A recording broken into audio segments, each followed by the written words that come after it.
Our final Global Fact 8 event is a doozy. We've got Tom Rosenstiel joining us this afternoon or evening or morning, depending where in the world you happen to be.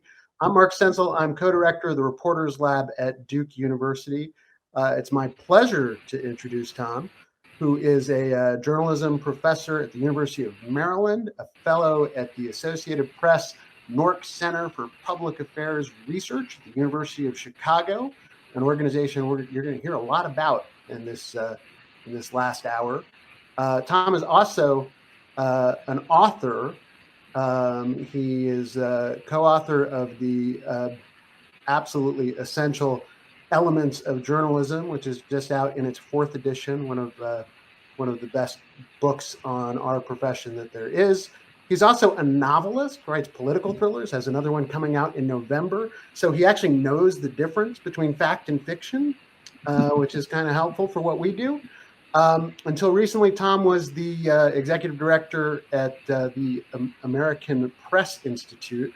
And before that, head honcho at Pew Research Center, a longtime LA Times media columnist, going back to the early days of fact-checking, when we had ad watch boxes that sort of gave birth to this movement of ours.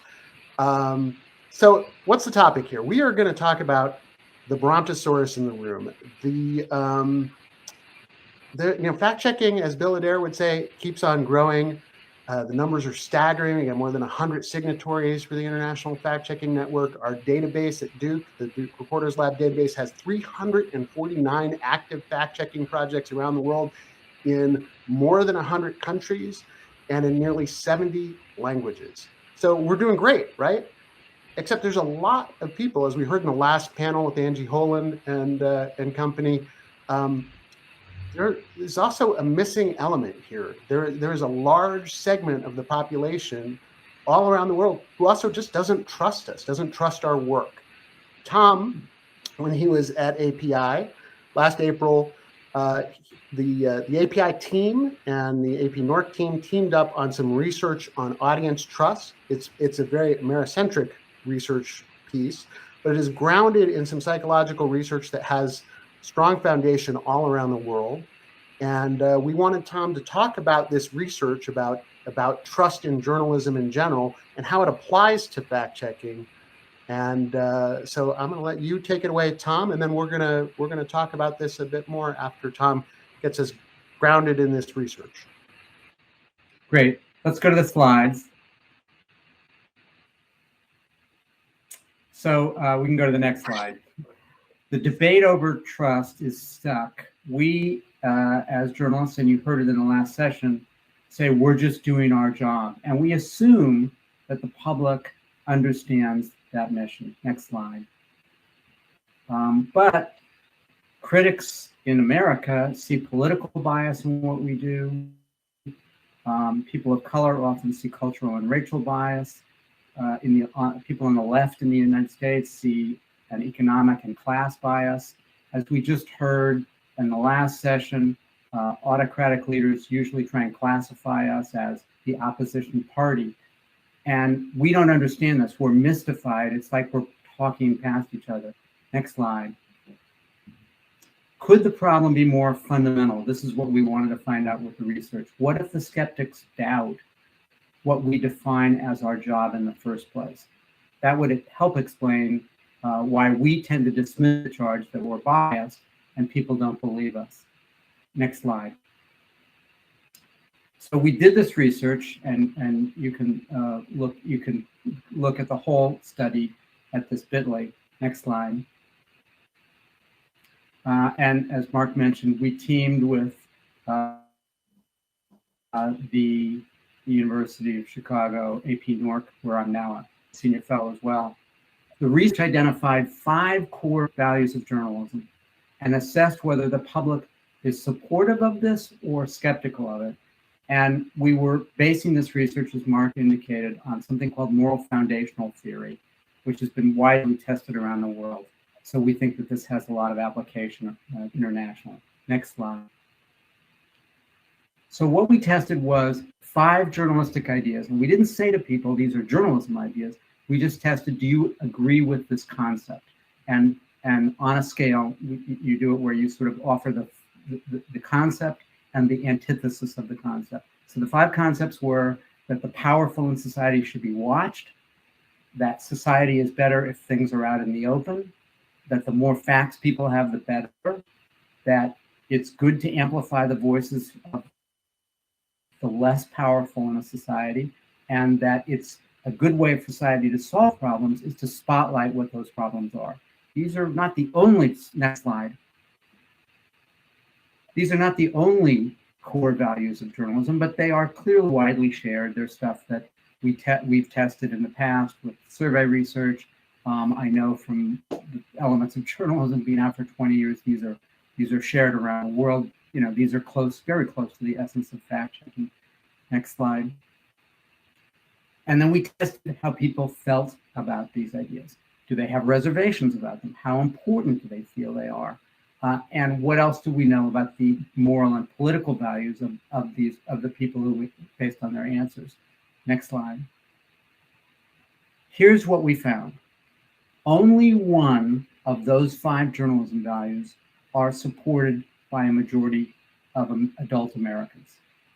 Factualism, the facts that people have, the close to 70% said they supported that. The least supported was that a good way to solve problems is to point them out. That concept, that famous concept in journalism as a searchlight over what's not working in society. Only 29% of people agreed with that. Only 11% of Americans unreservedly, meaning strongly, supported all 5 of those core values. And these divides were not strictly along party lines. It's way more complicated than that. Next slide. That's the same information shown in a graph, so you can see it. Next slide. So that when journalists say, we're just doing our jobs, the problem is that many people harbor doubt about what our job is, which I really think explains part of the problem that fact checkers are having. Next slide. This drew strongly. We really mirrored something that some of you may have heard of called moral foundational theory. It's a body of work that explains the cultural differences that people of different political leanings have, and what moral values people feel most strongly about, and how do they support, and then we were testing how people's moral values correlate to their journalism values. Next slide. Here's the moral foundational values, the 5 key ones that have been widely tested now for about 15 years. One is care versus harm. How much do you think that you should care about other people in society? Fairness versus cheating, justice, equality, that society should be fair. Loyalty versus betrayal. How much stock does someone put on loyalty? Things like patriotism, self-sacrifice for a group. Authority versus subversion, which is how much do you trust authority? Very tightly linked to loyalty, but a little different. This is about social hierarchy and respect for leadership. And purity versus degradation, which can be religious and often is, but also has something to do with nobility, cleanliness, purity of a lot of different things. Next slide. In general, although this is a gross oversimplification, liberals tend to favor care and fairness, and conservatives lean a little more towards loyalty and authority. But everybody lands somewhere on a scale on these. It's not as though people don't believe in some of these things at all. Next slide. So what we found was that support for those journalism ideas that we talked about, that we mentioned, 5 core ideas, are tightly correlated to how people feel about people's moral instincts. People who place the most importance on care and fairness are more likely to endorse those journalism values. But you'll see in a minute, it's not a huge number of people. And people who favor loyalty and authority tend to be more skeptical of journalists and journalism values. But these distinctions are not strictly partisan. Next.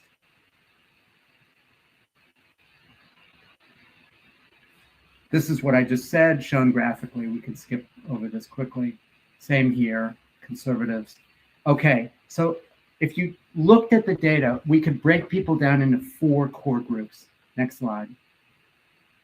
The 4 groups are people who are pretty strong supporters of journalism. You'll see in a minute, those are only 20% of people. A group called Upholders, who are high on respect for leaders and groups, loyalty and authority. A group called Moralists, who really actually register high on all 5 of the moral values, but have some skepticism about journalism. And then there's a group called the Indifferent, that's that blue group, 20%, who they're just checked out. They're tuned out. They are the indifferent to almost everything. They're not that moral, strongly on the moral values or the journalism values. And you'll see that the Upholders, the authority and loyalty group, are the largest group. Next. I'll go through this quickly.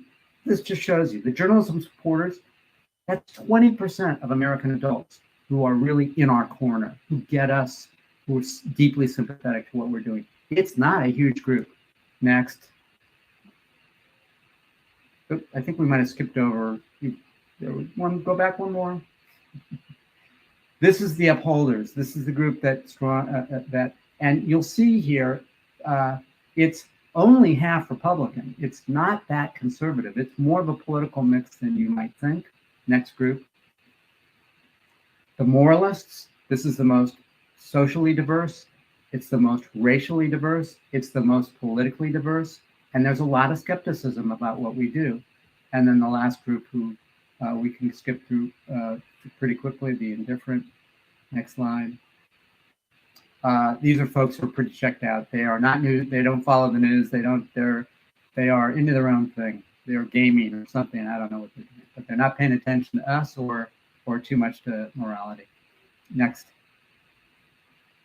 So what can journalists do? What do we take from this? We experimented in this study with some new ways of framing stories to see if you could win the interest of skeptical audiences. Next. Now, what we found was that small changes in stories can increase the credibility of those all audiences. So we tested the headlines, we tested different story frames, we tested different kinds of lead paragraphs to stories, but all of these stories, whichever way they were done, had exactly the same facts.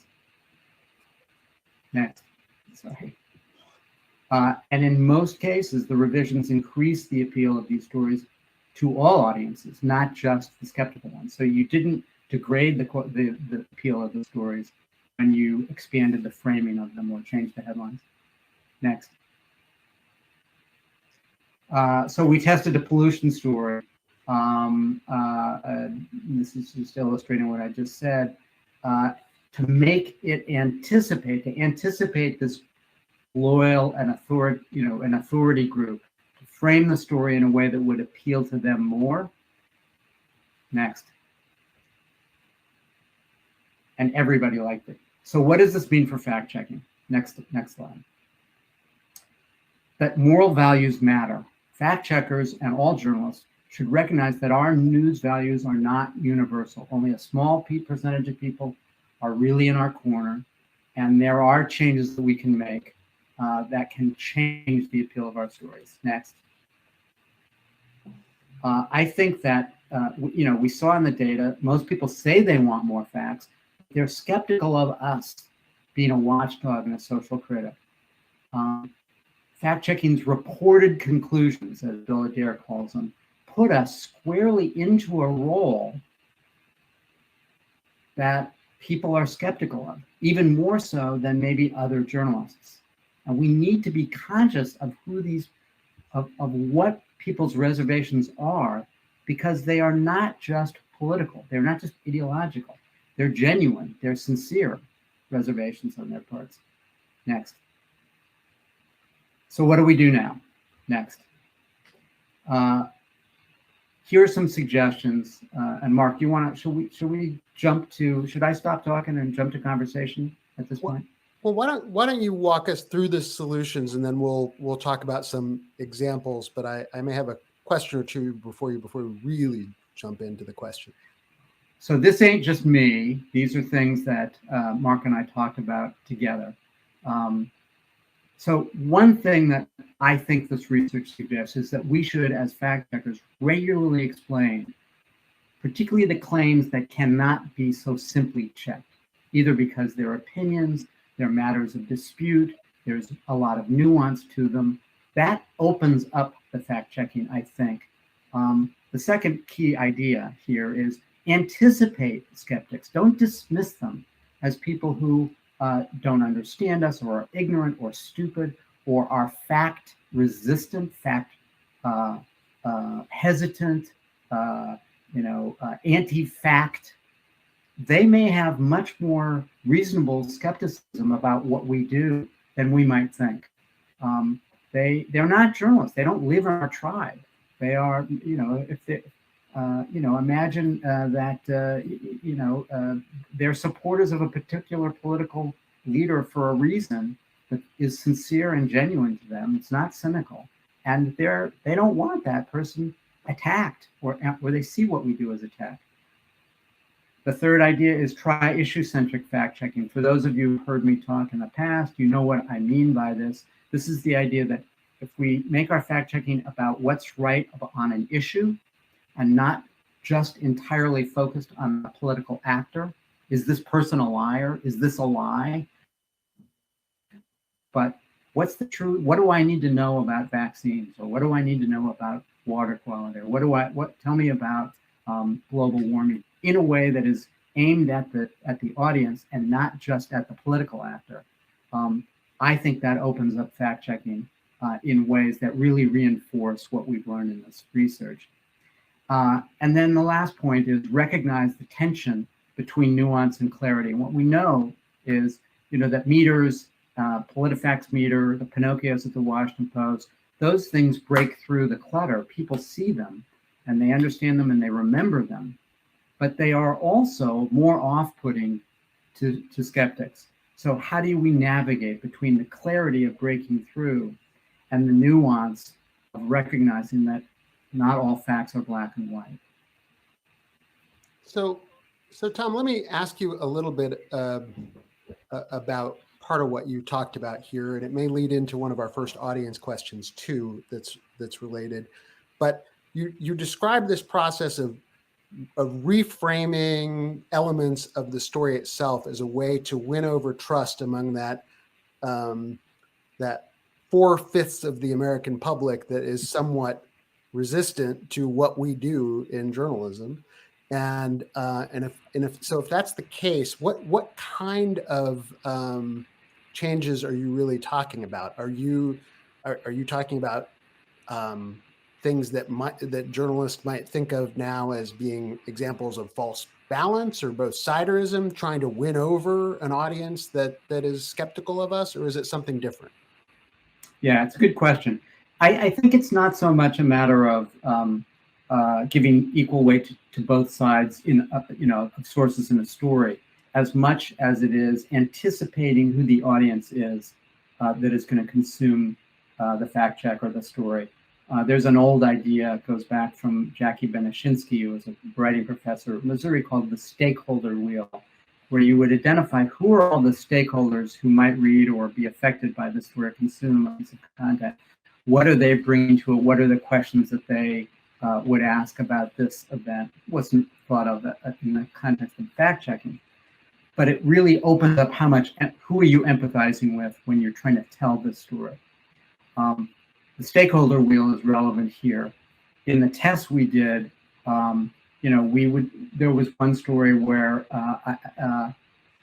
somebody had done something wrong and they had violated a mandate from the military, highlighting that the military, that there was an order from the military that this crooked mayor had evaded, actually putting that in the lead, opened the story up so that people who like authority and loyal and a higher score on loyalty liked the story a lot more. They were just more receptive to it because it wasn't the press catching a crooked mayor.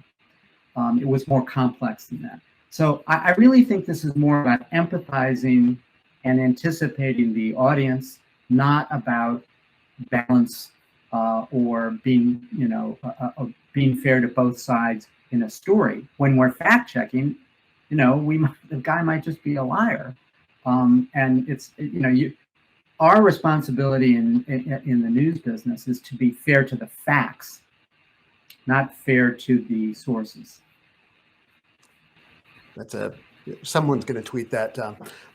So a related question in terms of this engage the audience idea, or engage the audience you need to persuade. One of the questions someone asks, and then we'll turn back to some specific fact-checking examples, is, would you please talk about the decades-long trend in U.S. journalism education that has, one, completely blurred the lines between marketing, PR, and journalism, and two, glorified mainstream corporate-controlled jobs over indie journo jobs, sending unwitting students to apply at purveyors of the problems.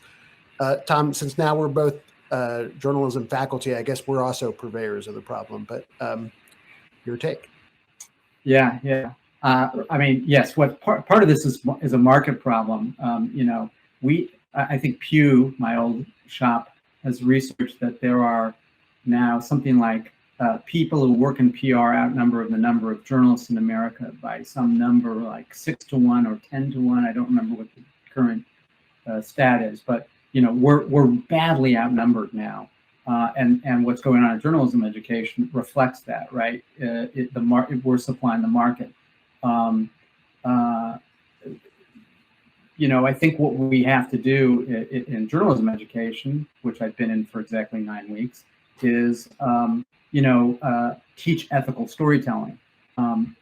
Hopefully, we have the people who we send in political communication and corporate communication and other kinds of communication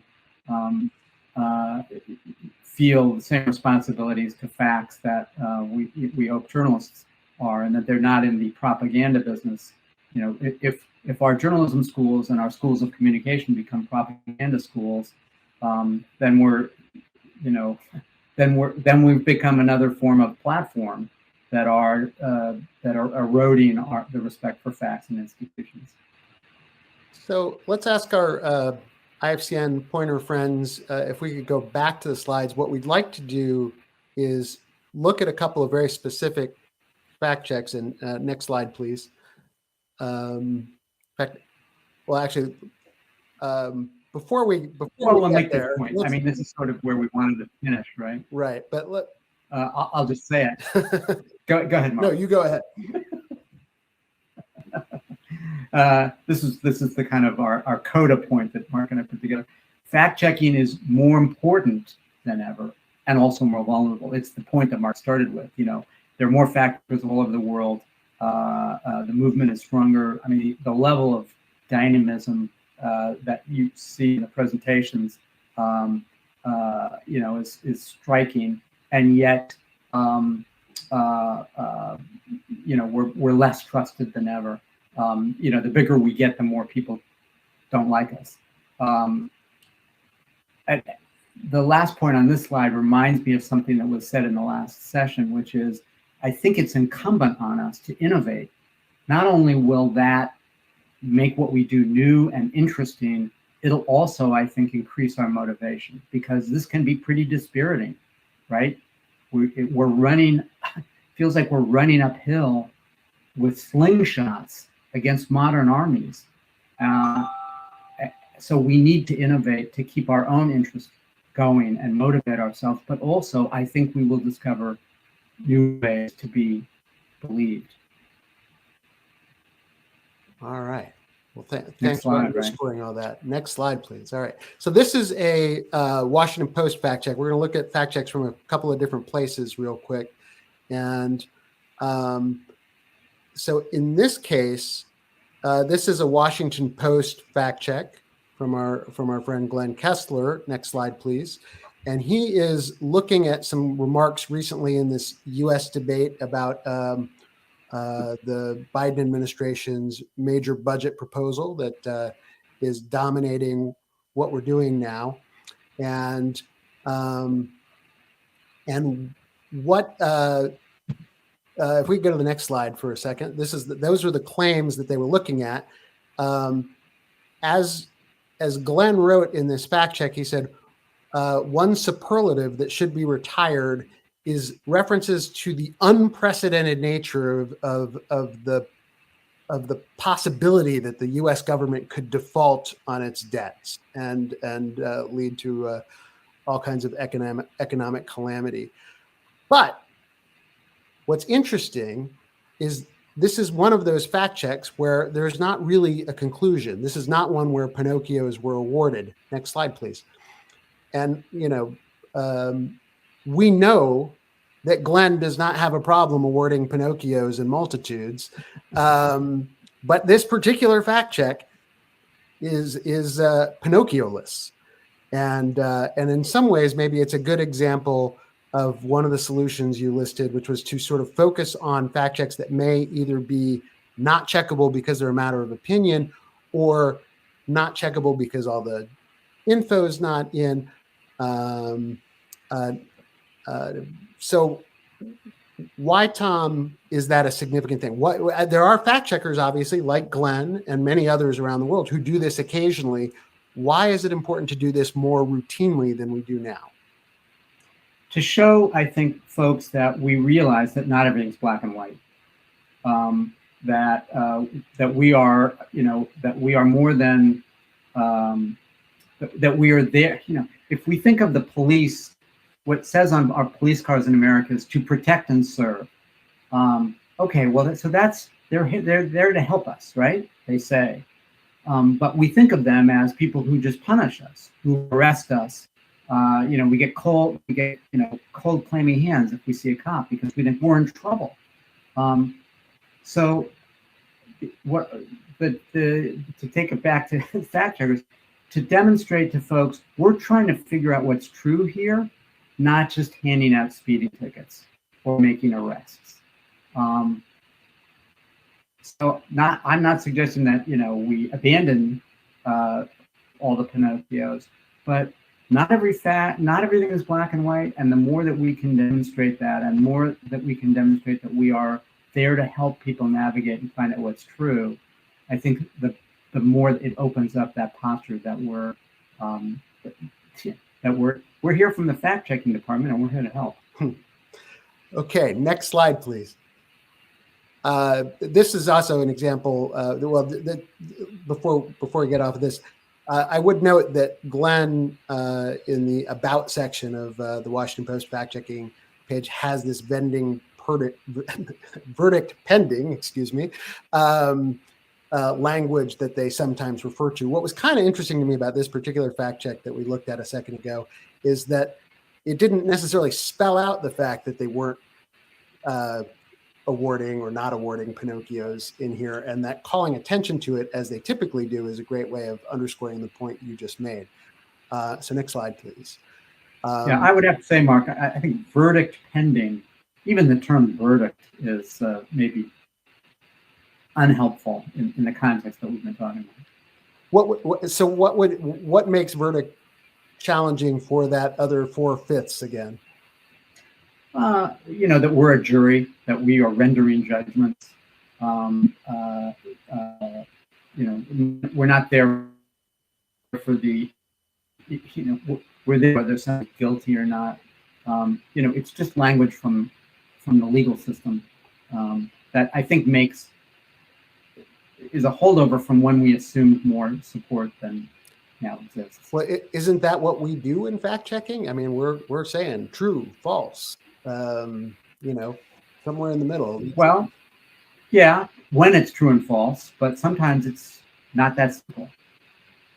I mean, I'm not suggesting we don't jury these things and try and come to a process, but we're not the judge and jury, or we may think of ourselves that way, but I think we should think of ourselves as there to help our audience, to help the public. Okay. Next slide, please, and we'll just bat through a couple more. We wanted to sort of look around the world for things similar to this. This is the Norwegian fact-checking site, Facttisk, and you all will have to forgive me in Norway because we had to use Google Translate to look at this. But next slide, please. Previous slide, sorry. There you go. Thank you. This is So this is a package of energy-related stories that came out during the recent Norwegian elections, and a major issue was some energy policy questions here. The 4 stories on the right include 2 sort of typical fact-checky kind of articles, but the 2 in the middle block there are more like explainers. And again, there are a lot of fact-checking organizations all over the world that will occasionally step back and rather than checking a very specific statement, but will say, hey, here's what we know about this issue.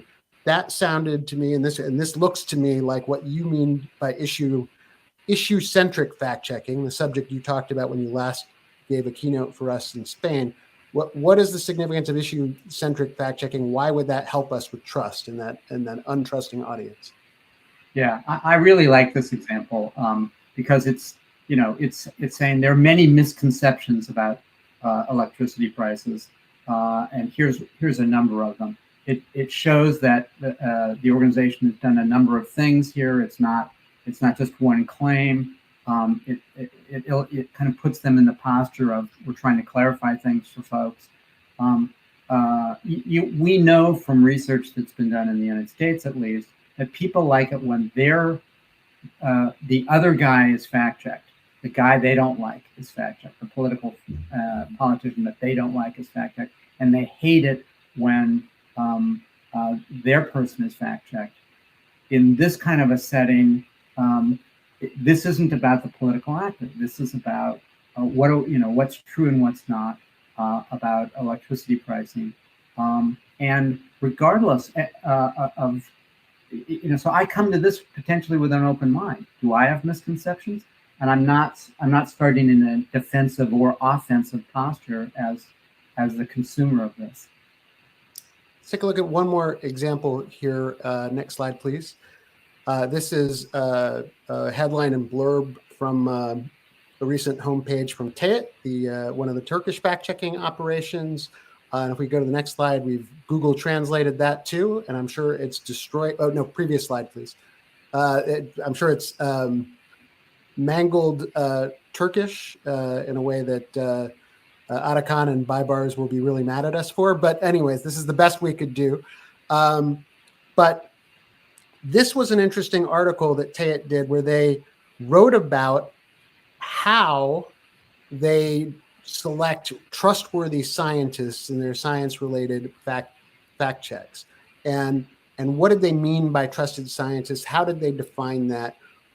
Why? How does this approach to explaining your work to the audience help with the trust issue, Tom?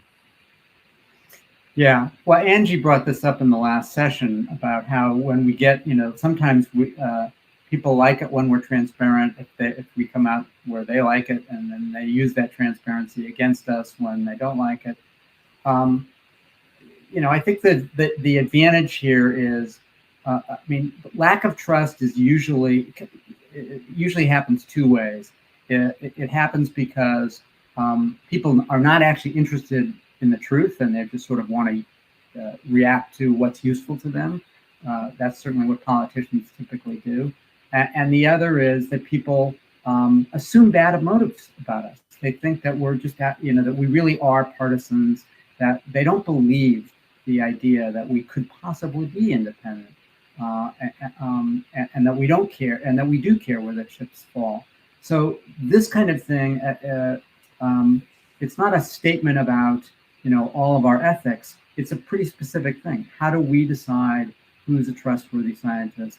You're getting into the nitty gritty, and it's not about us so much as it's about, what do we mean by trustworthy science? So I like the detail of this because it's not like we have these high standards and here's our ethics statement. It's much more practical than that.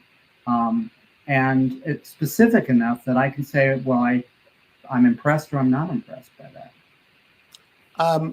So let's go to some audience questions in the 10 minutes we got left here, and one very specific to what we've been talking about here. Curious about the practical side. We are asked, what would a story that is changed to increase the appeal for those leaning towards authority and loyalty look alike? look like? So when we're talking about the, say, the Brazilian government leadership or the Polish government leadership or some of the other challenging places we've heard about in the conference so far, how do you think that might look differently, Tom?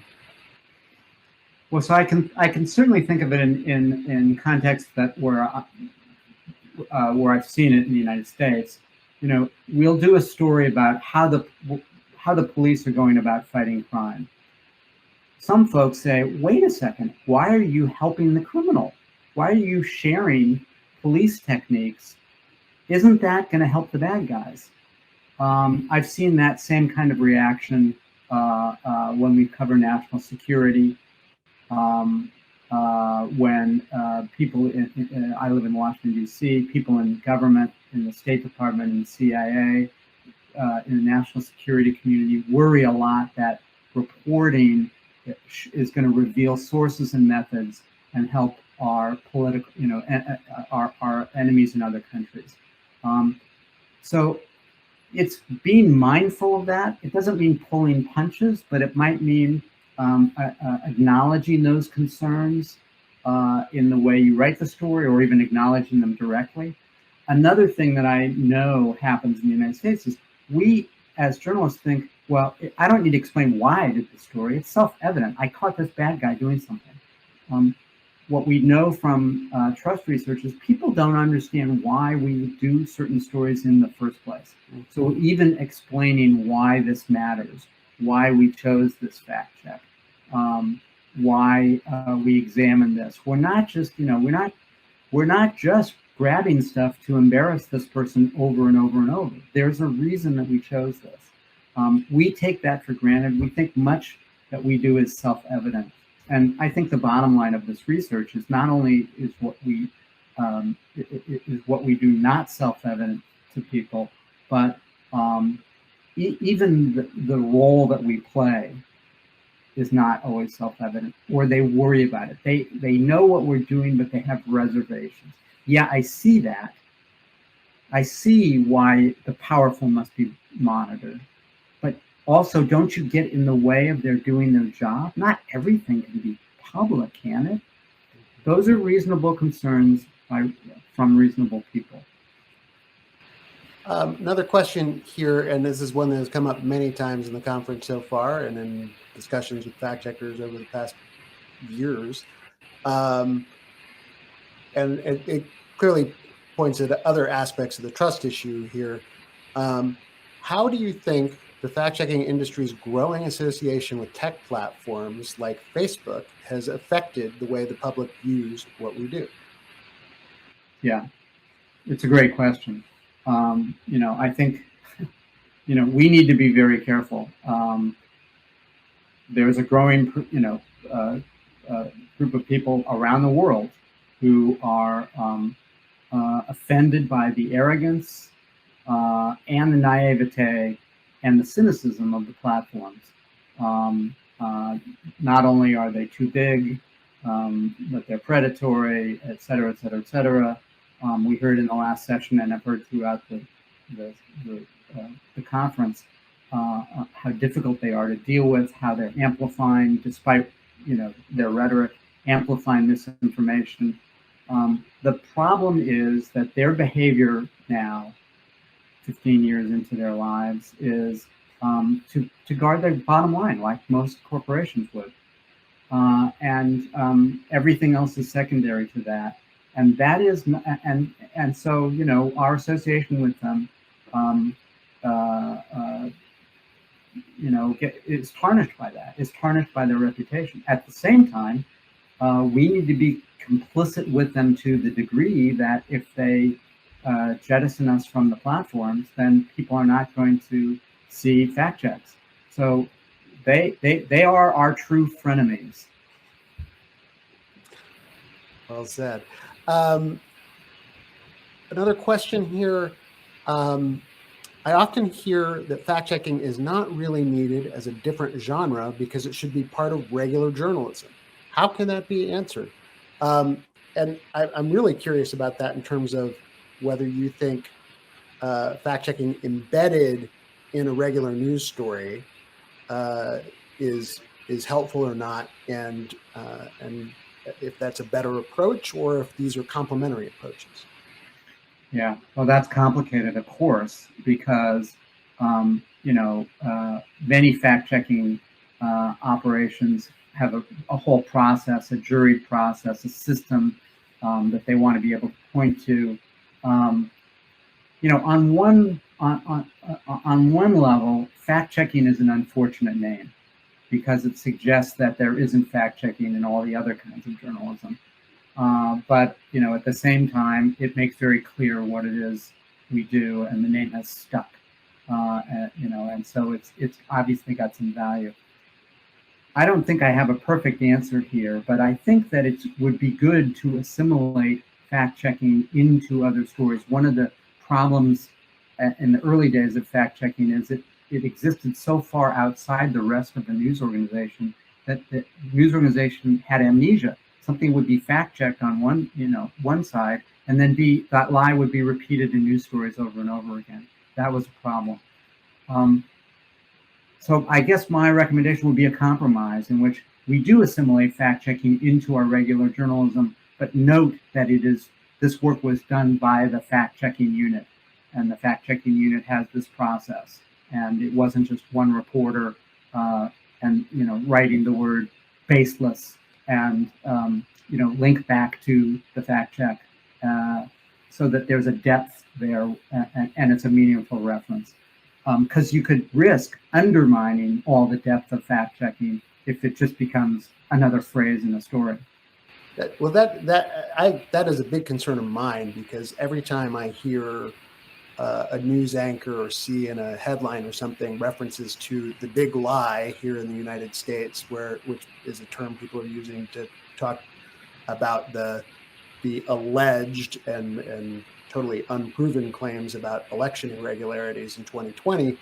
But to shorthand it that way seems, as opposed to just inserting a few words about why that is a big lie, as opposed to just simply stating it as such. I feel like that sometimes undermines journalism in general, and then fact-checking by association. How are you? Right. Anything that gets reduced to an adjective becomes a bumper sticker that I think just passes people by. Right. Yeah. Well, I know that we are running out of time here, and I am really, really grateful to you for sharing all this research with us, and hopefully sparking ideas, as your last IFCN address did, in terms of getting us to think a bit differently about how we emphasize and present and promote our work. So much obliged to you for doing this. And thank you all for listening in on this final session. I did want to call out that there were a lot of pre-recorded sessions that were sometimes easy to miss amid all these live sessions that were really great. So please be sure and watch those. Now that the conference is over, the Reporters Lab has a couple on claim review and media review that Joel Luther did that are worth a watch. And with that, let me hand things back over to Bybars. Thank you, Mark. And thank you, Tom, for these amazing closure remarks. We have been doing a lot of trainings lately, and I will reach out to you to ask your permission to make this recording as a must-take course for those who are just starting to fact-checking, because I think there was a lot of things to take away from this conversation. And I feel like, a lot of those questions are being asked in every single newsroom that we are getting in touch with, which of those are trying to set up their own fact-checking units. So I couldn't imagine a better, session to end the Global Fact 8 other than this one. It's a bittersweet moment for me to say that the conference is actually over. But it's only the conference is over. Our ongoing conversations about these tough questions are taking place on a daily basis on our email listservs or on our Slack channels. And soon enough, we will be hopefully bringing you the in-person Global Fact experience back. And in June 2022, I think we should all get used to saying 2022 right now. Hopefully in Oslo, we will be just catching up from where we left with this conference. I just want to thank you all for doing this, and then to all of our participants. We had more than 1,800 participants registered for the Global Fact, which makes this Global Fact is the largest Global Fact ever. And it's been a great experience to work with all of our speakers from 45 different countries. A total of more than 80 different speakers were part of this year's Global Fact. And with the tech checks and all the preparations, I appreciate all the hard work everyone have put on this effort. And thank you to my dear colleagues and friends at the Poynter Institute who made this virtual conference a smooth experience for all of us to watch and listen to all those conversations. As just Mark said, all these sessions are available immediately after they take place. So they will be available for a year. So take the advantage. Even if necessary, just download those sessions and share with your teams, because it is golden information here. Without further ado, I just like to end this conference and wishing you a happy new year in just a couple of months. And hopefully next year we will be seeing each other in Oslo.